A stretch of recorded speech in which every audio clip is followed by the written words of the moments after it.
Bonjour tout le monde, bienvenue sur une nouvelle vidéo de lecture de Pipin, j'espère que vous allez bien. Et j'espère que vous allez bien m'entendre parce que je commence à être malade et ma voix commence à disparaître peu à peu, donc je ne peux pas parler très fort pour essayer de la sauvegarder un peu, donc c'est pour ça que je me suis rapprochée du micro en espérant que le son soit donc de bonne qualité et que ma voix ne parte pas avant la fin de cette séquence.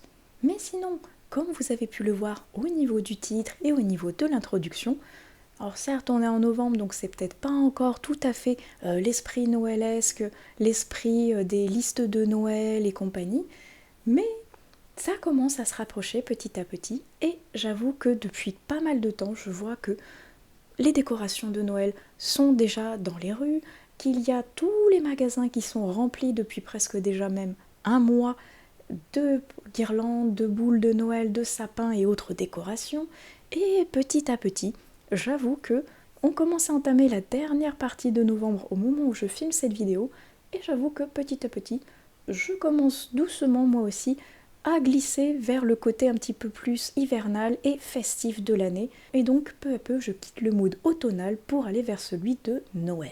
Et donc je me suis dit que pourquoi pas faire une vidéo un petit peu bonus comme ça, en vous présentant quelques envies livresques pour des idées de Noël. Et moi j'avoue que j'ai l'avantage d'avoir Noël et mon anniversaire au mois de décembre, donc ça me donne fortement envie de mettre des livres sur ma liste. Alors, regardons tout ça ensemble. Alors évidemment, c'est une liste exhaustive, je ne vais pas demander tout ça, que ce soit à Noël ou à mon anniversaire. C'est une liste qui est là pour vous donner des idées, pour m'inspirer moi aussi de quelques livres que je vais mettre au niveau de la liste pour ma famille. Et donc, évidemment que je ne vais pas demander ni recevoir tout ça. On est d'accord là-dessus. Mais donc, pour commencer, le premier titre qui me fait vraiment envie, c'est une nouveauté de chez Sonatine et j'aime tout particulièrement ce que fait cette maison d'édition. Là, il s'agit de Hurlement, dont je vous mets la couverture juste ici, qui va être un petit mix, on va dire, entre de l'historique dans l'Ouest américain, si je ne me trompe pas, avec un soupçon de fantastique, slash thriller qui pourrait être tout particulièrement sympathique à découvrir. Et comme j'aime beaucoup ce que font les éditions Sonatine, j'avoue être particulièrement tentée par ce titre-ci. Et d'ailleurs, si on reste chez Sonatine, en début d'année, je crois, je vous avais présenté Le Diable sur mon épaule de Gabino Iglesias, qui est donc publié lui aussi chez Sonatine. Alors lui, je l'ai lu, je l'ai beaucoup aimé, et j'avoue que pourquoi pas le rajouter au niveau de ma bibliothèque. Alors il y a un autre titre, Santa Muerte, je crois, qui s'appelle du même auteur, que je n'ai pas encore lu, qui a l'air fortement sympathique aussi, et ça fait 2-3 idées comme ça pour un même auteur qui pourrait être très sympa. Et si vous n'avez pas encore lu ce que fait Gabino Iglesias, franchement, je vous le recommande, c'était vraiment super chouette. Un thriller mixé avec du fantastique slash sorcellerie, vraiment du plus bel effet. Il y a beaucoup de livres anglo-saxons qui me font terriblement envie, et il y a notamment celui-ci, que j'ai vu passer chez A Book and a Cup, si je ne me trompe pas, qui avait l'air vraiment chouette, The Spell Shop. Ça a l'air certes d'être une ambiance plutôt automnale, avec une sorcière qui va faire de la magie verte au cœur de la forêt. Alors oui, on va quitter l'ambiance automnale pour avoir celle plus hivernale, comme je vous disais plus tôt, mais ça m'empêche pas de vouloir découvrir ce titre qui a l'air sympa, et si je me trompe pas en plus c'est un tome 1. Il n'y a pas si longtemps que ça, je découvrais le premier tome Malice de John Gwynne, que j'avais adoré, mais adoré, franchement, de la fantaisie épique comme ça, c'est ma came à 300%. Et donc, comme j'ai beaucoup aimé, je me dis que pourquoi pas continuer en demandant le tome 2 dans ma wishlist. Et je crois que le tome 3 est ou va pas tarder tout à sortir en version poche, donc j'agrémenterai du tome 2 et ou du tome 3 en fonction de la sortie, mais déjà le tome 2, ce serait vraiment super chouette parce que le tome 1 était incroyable et coupé dans une fin, mais qui annonçait quelque chose d'encore plus épique dans le tome 2 que j'ai très envie de découvrir. Il y a une autre saga d'ailleurs de John Gwynne que j'aimerais beaucoup découvrir, mais j'ai perdu le titre, L'ombre des dieux, quelque chose comme ça, mais de toute façon, je vous mets la couverture juste ici, et elle aussi, elle a l'air mais incroyablement épique. Alors, j'ai un doute, je crois qu'elle n'est sortie pour le moment que en version grand format, et je vous avouerai que le format poche des éditions Léa, donc je crois qu'il s'appelle Magic, me correspond plutôt bien. Donc si jamais il n'est pas encore disponible en version poche, j'attendrai, mais au cas où, ça, c'est quand même un titre qui me fait très envie. Alors, j'ai pas fait du tout de classement par genre, par auteur, ou maison d'édition ou autre. Je prends ce qui arrive sur ma liste comme ça vient. Et là, en l'occurrence, il s'agit d'une BD, Northern de Orpheline, que j'attends depuis tellement longtemps. Depuis qu'elle l'a annoncé en fait en campagne Ulule il y a des années de cela, et que je n'avais pas pu participer parce que je ne connaissais pas encore le concept des campagnes Ulule, et que depuis elle avait travaillé sur d'autres projets, je crois qu'elle était maman aussi depuis, et qu'elle n'avait pas pu aller au bout de cette BD. Et là, ça fait quelque temps, ça y est, qu'elle en parle sur les réseaux, comme quoi elle s'y est remise, comme quoi elle arrive vers la fin, et que la BD va être disponible à l'achat en plus de ceux qui ont fait la campagne Ulule. Alors là, moi je vous avouerai que si c'est le cas, je serai aux anges parce que j'adore ce que fait Orpheline. J'aime son design, j'aime sa colorimétrie, j'aime la douceur et le punch, le trait de crayon sur ses personnages. Et Northern a l'air incroyable, donc franchement celui-ci, s'il sort vraiment pour décembre, lui je vais vouloir craquer dessus parce que je l'attends depuis tellement longtemps qu'il a l'air vraiment génial. Daisy Darker, alors là, lui aussi, il me fait terriblement envie, comme à peu près tous les livres que je mets sur cette liste, vu qu'ils sont là pour être une wishlist de Noël un petit peu, donc évidemment, qui me font envie. Mais Daisy Darker, c'est un thriller qui a l'air incroyable. Un huis clos qui a l'air à la fois terrifiant et angoissant. J'ai trop envie de le découvrir, j'ai vu que des bonnes notes dessus en plus passer, ça me donne encore plus envie d'aller attiser ma curiosité en le découvrant.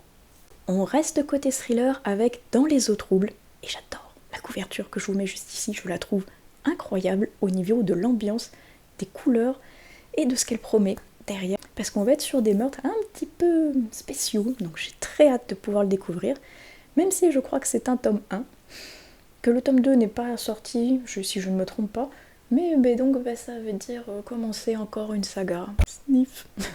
C'est pas fait exprès, je vous jure, mais mon attention a été retenue par ce titre, donc on verra ce que ça peut donner. Rien à voir avec le monde du thriller, on passe maintenant à la librairie disparue, et avec cette couverture sublime, et apparemment, comme le titre l'indique, ça va être une librairie qui va disparaître, et ça se passe en Irlande, si je ne me trompe pas, et j'adore l'Irlande. C'est un pays absolument magnifique, j'ai adoré visiter, et me replonger au cœur d'une librairie dans ce beau pays, ça a l'air très chouette. Et si je ne me trompe pas, ça vient des éditions City, qui est une maison d'édition que j'ai découverte cette année et que j'aime beaucoup. Donc, ça serait parfait pour continuer la découverte de leur ligne éditoriale. Alors là, j'avoue que je ne sais pas vraiment comment on prononce, donc la couverture va être là pour m'aider à prononcer le prénom de Sloane Huber. Bref, mais elle est chasseuse de fantômes. Ça me donne terriblement envie de la lire. Parce que déjà la couverture, je trouve qu'elle peps un petit peu, elle donne envie d'aller ouvrir ce premier tome, oui, une fois de plus. J'ai vu comme quoi il y avait un deuxième tome qui était sorti il n'y a pas longtemps, j'étais là, eh mince, encore une saga. Mais bref, ça a l'air super chouette, l'héroïne a l'air incroyablement badass, on a l'air d'être dans quelque chose entre de la bitlit et du fantastique, et c'est de l'auto-édité si je ne me trompe pas, donc ça m'intrigue d'autant plus, ça a l'air super chouette, une chasseuse de fantômes, un petit peu dans des manoirs abandonnés, hantés comme ça a l'air trop cool. Un gars et son chien à la fin du monde. Ce titre me fait délirer, la couverture est super chouette aussi, et franchement, je crois que c'est un titre que j'ai découvert il y a 1 ou 2 ans quand il est sorti, que j'avais complètement mis de côté et oublié, mais en faisant cette vidéo, je suis allée voir dans ma wishlist Livradic quel livre me faisait le plus envie parmi la montagne qu'il y a à l'intérieur, et quand ce titre est ressorti, je me suis dit ah oui, je me rappelle, celui-ci m'avait vraiment beaucoup intriguée, il a d'excellentes critiques, franchement, il a l'air génial, a quelque chose un petit peu dans du post-apo, moi ça m'intrigue tout particulièrement parce que c'est un genre que j'aime beaucoup, et là en plus il y aurait un chien, alors j'espère que le chien survit jusqu'au bout, parce que sinon je vais beaucoup moins aimer, mais en tout cas, il m'intrigue vraiment beaucoup. Ah oui, lui, La Faille de Franck Tillier.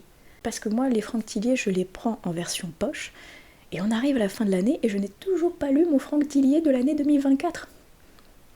Mon Dieu, je suis terriblement en retard, donc La Faille, qui est son dernier tome en version poche, j'ai vraiment envie de le découvrir, surtout que c'est un nouveau Charcot et Nebel, qui est un duo que j'adore. Donc lui, franchement, il est très haut placé dans ceux que j'ai envie de découvrir, parce que je suis en retard sur les Franctilier, il est vrai. Lui faisait déjà partie de ma wishlist pour l'automne, je ne l'ai toujours pas acheté, je n'ai toujours pas craqué. Mon budget m'a très vite rappelé que je ne pouvais pas me permettre d'acheter des livres en ce moment, donc il est de retour sur une nouvelle wishlist, celle-ci pour l'hiver, avec donc Un passé englouti de Ava Reid. Il a l'air génial, il a l'air certes pareil dans une ambiance un petit peu plus automnale que hivernale, mais qu'importe.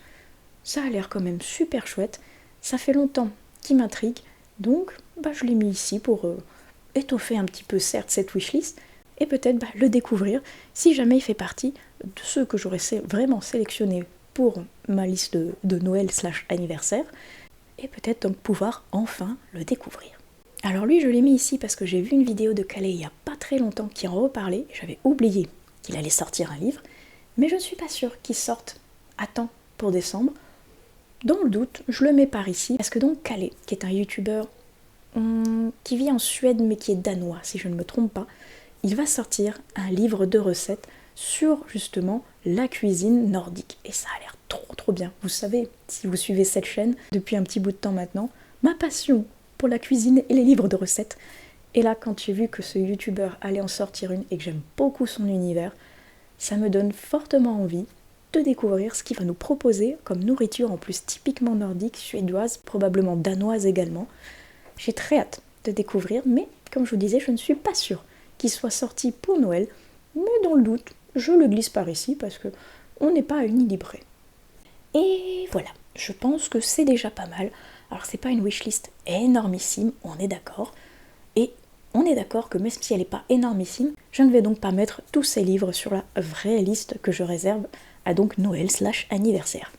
Mais si ça peut vous permettre d'avoir quelques idées à piocher parmi cette liste, je me dis que pourquoi pas.